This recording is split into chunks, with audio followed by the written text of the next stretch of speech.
دکان نہیں چلتی، دکان میں گاہک نہیں آتے،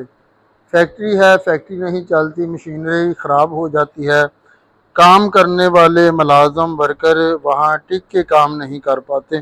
تو اس کے لیے یہ ایک عمل ہے، تعویذ ہے۔ تو میں نے اپنی کتاب عثمانی اسرار نکوش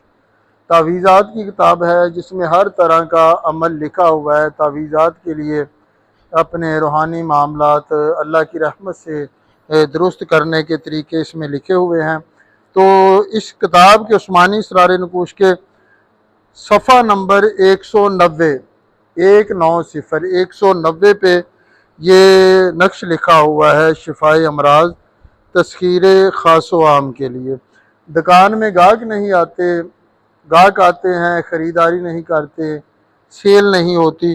تو یہ نقش ہے، آپ نے یہ نقش لکھنا ہے، یہ تعویذ لکھنا ہے۔ اس کے صفحہ نمبر 190 سے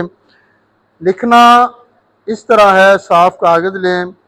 زعفران وغیرہ سے اس میں خوشبو مکس کر کے لکھ لیں، یا چاندی کی پتری پر اسے لکھوا لیں کسی سنیارے سے،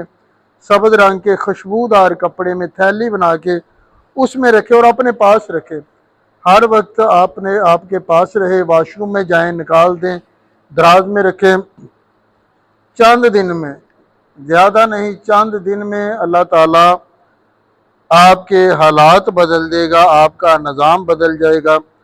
آپ خوشحال ہو جائیں گے۔ تو اگر نہیں لکھ سکتے، درود محل میں تشریف لے آئیں، درود پاک پڑھنا اپنی عادت بنا لیں، 112 لوگوں تک یہ پیغام اللہ کی رضا کے لیے آگے پھیلا کر درود محل میں آ کر بالکل مفت فی سبیل اللہ یہ تعویذ حاصل کر لیں۔